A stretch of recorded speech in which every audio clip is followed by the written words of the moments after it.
Hi అండి.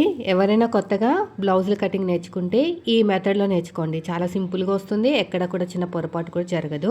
So మీరు కొత్తగా నేర్చుకుంటే ఖచ్చితంగా 1 మీటర్ తీసేసుకోండి. చిన్న సైజ్ అయినా పెద్ద సైజ్ అయినా మీకు అడ్జస్ట్మెంట్ చేయటము కొంచెం ఇబ్బంది అవుతుంది అనమాట. అడ్జస్ట్మెంట్ చేస్తూ కుట్టారనుకోండి విసుకొస్తుంది ఎన్ని అతుకులా అని. సో 1 మీటర్ తీసుకుంటే మీకు ఇంట్రెస్ట్ వస్తుంది.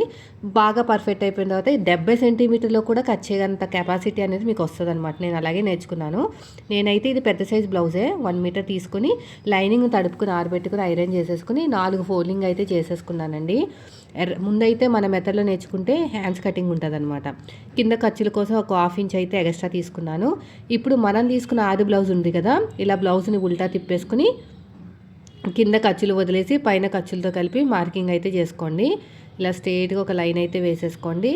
వేసుకున్న తర్వాత బ్లౌజ్ని ఇలా ఉల్టా తిప్పేసుకుని బ్యాక్ పార్ట్ నుంచి మనకి ఆర్మ్ లూజ్ ఎంత ఉందో షోల్డర్ కుట్టు తగ్గించి సైడ్ జాయింట్ ఫస్ట్ కుట్టు వరకు చెక్ చేసుకోండి. ఇలాగా నాకు వచ్చేసి 8.5 ఇంచుల దాకా వచ్చిందండి. 8 మీద 7 గీతలు. 8వ నెంబర్తో వస్తే 3.5 అనేది చంక డౌన్ తీసుకోవాలి. ఇలా 3.5 చంక డౌన్ తీసుకుని స్ట్రైట్గా లైన్ వేసేసేయండి. ఇక్కడ కూడా అంతే. 3.5 ఉందో లేదో ఒకసారి చెక్ చేసుకోండి. స్ట్రేట్గా ఆర్మ్ లూజ్ మార్కింగ్ వేసుకుంటే మాత్రం ఒక 1 ఇంచ్ మైనస్ చేయాలి. అంటే 7 మీద 7 గీతలు, 8 మీద 7 గీతలు క్రాస్గా చూసుకుంటే చేసుకుంటాం. స్ట్రేట్గా మార్కింగ్ వేసుకోవాలి ఆర్మ్ లూజ్ అనుకుంటే 7 మీద 7 గీతలు. అప్పుడు కర్వ్ షేప్ అనేది పర్ఫెక్ట్గా వస్తుంది అనమాట మీకు. ఇప్పుడు ఎగస్ట్రా ఖర్చు కోసం 2 ఇంచులు అయితే తీసేసుకోండి. ఇప్పుడు వచ్చేసి ఇలా స్ట్రేట్గా చూసుకున్నాం కదా 7 మీద 7 గీతలు, దీంట్లో సగానికి ఫోల్డ్ చేసుకుని ఒక మార్కింగ్ వేసేసుకోండి. ఇక్కడ వచ్చేసి మనకి బ్యాక్ పార్ట్ కరువు లోతు, ఫ్రంట్ పార్ట్ కరువు లోతు తీసుకోవాలన్నమాట. 8వ నెంబర్తో వచ్చింది కాబట్టి ఈ లైన్ వేసాం కదా, ఈ కార్నర్ దగ్గర ఎంత తీసుకోవాలి? 8వ నెంబర్ కాబట్టి మీకు పావు తక్కువ 2 ఇంచులు తీసుకోండి. షోల్డర్ దగ్గర ఏ సైజు వాళ్ళకైనా 1 ఇంచే. మళ్ళీ కర్వ్ స్కేల్ తోటి నీట్గా ఇలాగా కర్వ్ అనేది తిప్పేసేయండి. మళ్ళీ బ్లౌజ్ని ఇలా ఉల్టా తిప్పేసుకుని, అదే కర్వ్ స్కేల్ని ఉల్టా తిప్పేసుకుని ఇలా కర్వ్ షేప్ అనేది ఇచ్చేసేయండి. ఈ కర్వ్ తిరిగిన చోట ఒక 1/2 ఇంచ్ లోతు, ఆర్మ్ లూజ్ తగ్గించి మన వైపుకి ఒక 1 ఇంచ్ మార్కింగ్ వేసుకుని మళ్ళీ కర్వ్ స్కేల్ తోటి ఇలా నీట్గా కర్వ్ అనేది తిప్పేసుకోండి. ఇలా మొత్తం కూడా అంతే. ఇప్పుడు ఎలాగైతే మార్కింగ్ వేసామో సేమ్ అదే విధంగా కటింగ్ అయితే చేసేసుకోండి. మీకు పర్ఫెక్ట్గా షేప్ అనేది వచ్చేస్తుందండి. హ్యాండ్ షేపు చాలా నీట్గా ఉంటుంది. ఇక్కడ సైడ్కి నాకు కొంచెం అతుకులు పడతాయి కొంచెం, అందుకని నేను ఇక్కడ పీస్ అనేది కట్ చేసుకున్నాను. నాకు కొంచెం క్లాత్ కూడా సేవ్ అవుతుంది అనమాట ఇలా చేసుకుంటే. నెక్స్ట్ వచ్చేసి బ్యాక్ పార్ట్ కటింగ్ అండి. ఇక్కడ 2 లేయర్స్ని సపరేట్గా తీసేసుకోండి, సరిపోతుంది. ఇప్పుడు మళ్ళీ ఫ్రంట్ పార్ట్ లో తీసుకోవాలి కదా, 2 లేయర్స్ని ఇలా సపరేట్గా ఓపెన్ చేసుకుని 2 లేయర్స్ని మాత్రమే కట్ చేసుకోవాలి. ఇది రెండిట్లకి లెఫ్ట్కి రైట్కి ఫ్రంట్ పార్ట్ లోత్ అనమాట. ఇక్కడ ఒక మార్కింగ్ వేసుకుంటే మనకు గుర్తుంటుంది. సో ఇది కూడా అయిపోయింది. దీన్ని తీసి ఇంకా పక్కన పెడదాం. నాకు కొంచెం కింద హ్యాండ్ లూజ్ దగ్గర కొంచెం అతుకు పడుతుందండి, నేను చూసుకోలేదు. 4 లేయర్స్ సమానంగా ఉన్నాయి అనుకున్నాను. ఇప్పుడు బ్యాక్ పార్ట్ కటింగ్ అండి. ఫోల్డింగ్ అనేది మన వైపుకు ఉండాలి, కోరాస్ అనేవి ఆపోజిట్లో ఉండాలి. ఇలా ఎల్ స్కేల్ తీసుకుని ఇలా స్ట్రైట్గా లైన్ వేసేసుకోండి. ఇక్కడ కూడా అంతే. కింద నాకు హైట్ పెంచమన్నారు కాబట్టి నేను 1 ఇంచ్ అయితే హైట్ పెట్టేశాను. 1 ఇంచు అనేది ఎక్స్ట్రా తీసుకుంటే మీకు ఆటోమేటిక్గా హైట్ అనేది పెరుగుతుంది అనమాట. నెక్స్ట్ వచ్చేసి బ్లౌజ్ ఇలా ఉక్స్ పెట్టేసుకోండి. ఉక్స్ పెట్టేసుకుని చెస్ట్ లూజ్ అనేది చెక్ చేసుకోవాలి. చంక కింద నుంచి ఈ ఉక్స్ పట్టి వరకు ఎంత వచ్చిందో చెక్ చేసుకోండి. ఇలాగా చంక కింద నుంచి ఇక్కడ నుంచి ఇలాగా చంక కింద నుంచి చూసుకుంటే మీకు తెలిసిపోతుంది. నాకు వచ్చేసి 9 మీద 7 గీతలు వచ్చిందండి. 9 మీద 7 గీతలు ఓకేనా. ఎగస్ట్రా ఖర్చు కోసం 2 ఇంచులు. ఇప్పుడు నెక్స్ట్ వచ్చేసి బ్లౌజు హైట్ కింద ఎంతైతే మనం ఖర్చుకి హైట్ కోసం పెంచేసామో అదంతా వదిలేయండి. హైట్ కోసం ఖర్చు కోసం హైట్ 1 ఇంచు, ఖర్చుల కోసం ఒక 1/2 ఇంచు, అదంతా వదిలేసుకుని అక్కడి నుంచి మార్కింగ్ వేసుకోండి. ఇప్పుడు ఎల్ స్కేల్ తీసుకుని స్ట్రైట్గా ఒక లైన్ వేసేసుకోండి. వేసుకున్న తర్వాత నెక్ డీప్ తెలియాలంటే మనం తీసుకున్న ఆది బ్లౌజ్ నెక్ డీప్ తెలియాలంటే వీపు పార్ట్ హైటు ఎంత వచ్చిందో ఖర్చులతో కలిపి మార్కింగ్ వేసుకోండి. కింద నేను ఎంతైతే చెస్ట్ ఇచ్చానో పైన కూడా అంత ఇచ్చేసి ఒక బాక్స్ లాగా రెడీ చేసుకుంటున్నాను ఇలాగా. సో ఇలా ఒక బాక్స్ లాగా అయితే రెడీ చేసేసుకోండి. ఇలా బాక్స్ లాగా రెడీ చేసుకుంటే మనకు కన్ఫ్యూజన్ ఉండదు. నెక్ విడ్త్ 2.5, పైన పక్కన ఖర్చు కోసం 1/2 ఇంచు, కింద ఖర్చులతో కలిపి 3 ఇంచులు తీసుకున్నాను, సరిపోతుంది. ఓకేనా. పైన 2.5, ఖర్చు కోసం 1/2 ఇంచు, కింద ఖర్చులతో కలిపి 3 ఇంచులు తీసుకున్నాను. రౌండ్ నెక్కే ఇలా కర్వ్ అయితే తిప్పేశాను. మనం తీసుకున్న ఆది బ్లౌజ్లో చిన్న సైజ్ షోల్డర్ ఉంటుంది కదా, పైపింగ్ వదిలేసుకుని పక్కన ఒక 1/2 ఇంచు మార్కింగ్ వేసాను కదా నెక్క పక్కన, అక్కడి నుంచి మార్కింగ్ వేసుకుని మళ్ళీ ఖర్చుల కోసం ఒక 1/2 ఇంచు తీసుకోండి. మొత్తానికి నాకు 5.5 మీద ఒక గీత వచ్చింది. ఓకేనా. చంక డౌన్ వచ్చేసి పైనుంచి 6 ఇంచులు మార్కింగ్ వేసాను. ఇక్కడ కూడా 6 ఇంచులు మార్కింగ్ వేసుకుంటే మీకు ఒక లైన్ అనేది బాక్స్ లాగా వస్తుంది అనమాట ఇలాగా. ఇప్పుడు కర్వ్ స్కేల్ తోటి నీట్గా కర్వ్ అనేది తిప్పేసుకోండి. ఈ కార్నర్ దగ్గర 1.5కి మార్కింగ్ వేసుకుని కర్వ్ స్కేల్ తోటి ఇలా నీట్గా కర్వ్ అనేది తిప్పేసుకోండి. షోల్డర్ దగ్గర కావాల్సినంత ఖర్చు వదిలేయండి. గీత కింద నుంచి కొలుచుకోండి. మనకైనది 8 మీద 7 గీతలు అయితే రావాలి. నాకు ఆల్మోస్ట్ దగ్గరకు వచ్చేసిందండి. ఇప్పుడు నెక్స్ట్ వచ్చేసి కాజా పట్టి వదిలేసి ఉక్సు పట్టి వరకు ఎంత వచ్చిందో చూడండి. కాజా పట్టి వదిలేసి ఉక్సు పట్టి వరకు ఎంత వచ్చినా పర్లేదు. 4 భాగాలు చేసుకుని దానికి 1 ఇంచ్ యాడ్ చేసుకుంటే మనకి నడుము లూజ్ అనేది వస్తుంది. 1 ఇంచ్ ఎందుకు యాడ్ చేసుకోవాలంటే మనం డాట్లు వేస్తాం కదా, అది కవర్ అవుతుంది అనమాట. సగాన్ని ఫోల్డ్ చేసుకుని ఒక మార్కింగ్ వేయండి. 1 ఇంచ్ యాడ్ చేసుకున్న తర్వాత అటు ఒక 1/2 ఇంచు, ఇటు ఒక 1/2 ఇంచు ఆ లైన్ దగ్గర నుంచి. హైట్ వచ్చేసి ఒక 3.5 ఇంచులు తీసుకోండి, సరిపోతుంది. అయిపోయిందండి. ఇప్పుడు ఎలాగైతే మార్కింగ్ వేసుకున్నామో సేమ్ అదే విధంగా కటింగ్ అనేది చేసేసుకోవాలి. ఇలాగా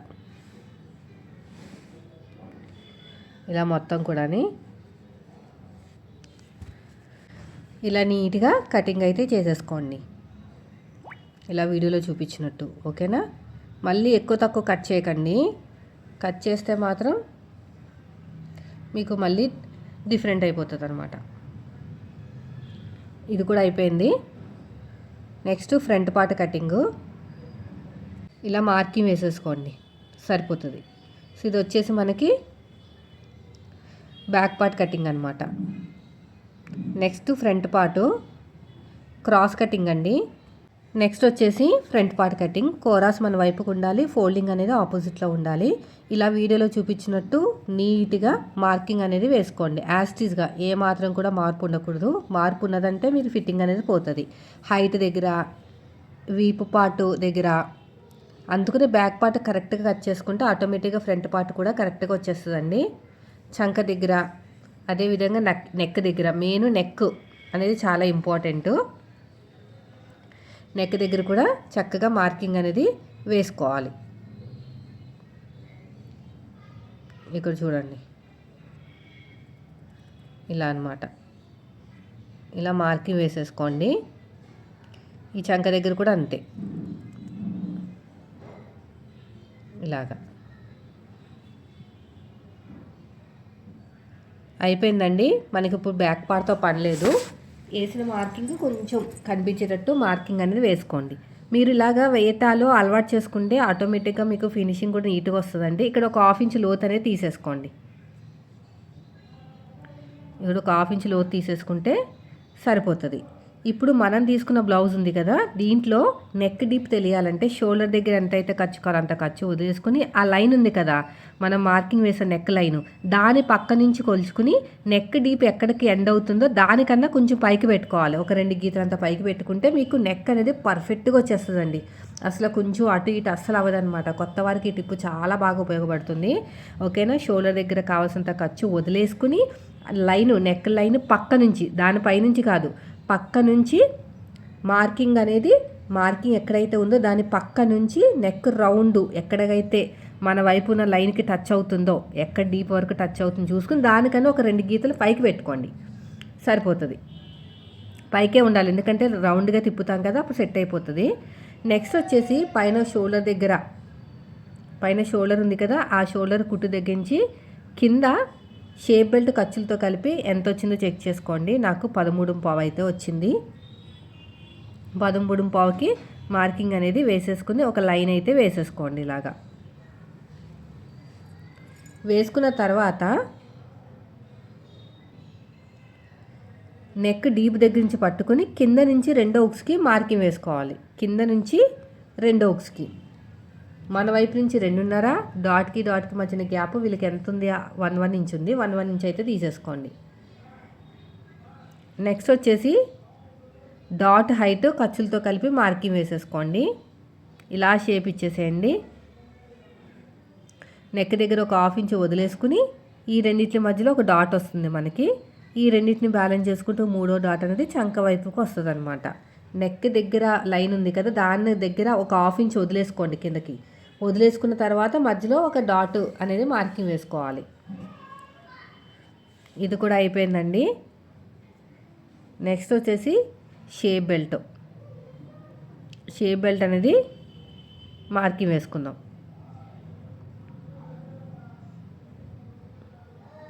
ఇలా నీట్గా కటింగ్ అనేది చేసేసుకోండి. ఇప్పుడు నెక్ కూడా కట్ చేసుకోండి రౌండ్గా.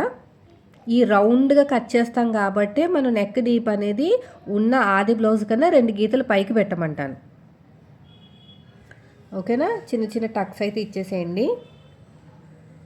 అడుగు భాగంలో కూడా మార్కింగ్ అనేది వేసేసుకోండి. ఇలాగా అయిపోయిందండి.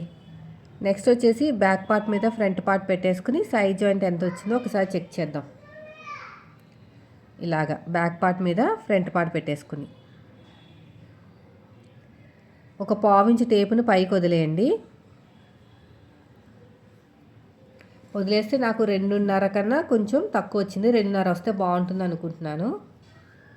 అందుకని 2.5 ఇంచులు అయితే వేసాను. వేసుకుని ఎగస్ట్రా ఉన్న క్లాత్ మొత్తం కూడా కట్ చేసేయండి. ఈ కూర ఉన్న క్లాత్ని కట్ చేసేయండి. ఈ కూర ఉన్న క్లాత్ని కట్ చేసేస్తే మన వెనకాల వీపు పాటు దగ్గర పట్టీలాగా అతుక్కోవచ్చు అనమాట. ఇలా వీడియోలో చూపించినట్టు. పొడుగు వచ్చేసి ఒక 10.5 ఇంచులు అయితే సరిపోతుందండి. 10.5 ఇంచులకి మార్కింగ్ వేసేసుకోండి. ఇలా పొడుగు వచ్చేసి 10.5 ఇంచులు. సైడ్ జాయింట్ వైపుకి 2.5, ఒక 1/2 ఇంచ్ టేపుని పైకి వదిలేయాలన్నమాట. ఒక 1/2 ఇంచ్ టేపుని పైకి వదిలేయకూడదు, 1/2 ఇంచ్ వదలాలి. అప్పుడే మనకు తెలుస్తుంది. ఒక 1/2 ఇంచ్ వదిలేస్తే పైన కింద ఖర్చు. మనకు ఉక్సు పట్టి వైపుకి 3.5, సైడ్ జాయింట్ వైపుకి 2.5, షేప్ దగ్గర కూడా 2.5 వచ్చింది. అంతేనండి. ఇప్పుడు ఎలాగైతే మార్కింగ్ వేసుకున్నామో సేమ్ అదే విధంగా కటింగ్ అయితే చేసేసేయండి. ఇలా మొత్తం కూడా. ఇంకొక లేయర్ అయితే కావాలండి. దీనికోసం మీరు ఇంకొక లేయర్ అయితే కట్ చేసుకోండి మన దగ్గర క్లాత్ ఉంటే. లేకపోతే వేరే క్లాత్ వేయాలి, కానీ వేయటం మాత్రం మర్చిపోకండి. ఇలా కరెక్ట్గా పెట్టేసుకుని నీట్గా కటింగ్ అయితే చేసేసేయండి. ఒరిజినల్ క్లాత్ మీద పెట్టుకుని ఎలా కట్ చేసుకోవాలో నేను నెక్స్ట్ వీడియోలో షార్ట్ వీడియోలో షేర్ చేస్తాను మీకు. ఇలా మొత్తం కూడా నీట్గా కటింగ్ చేసుకోండి. అంతేనండి.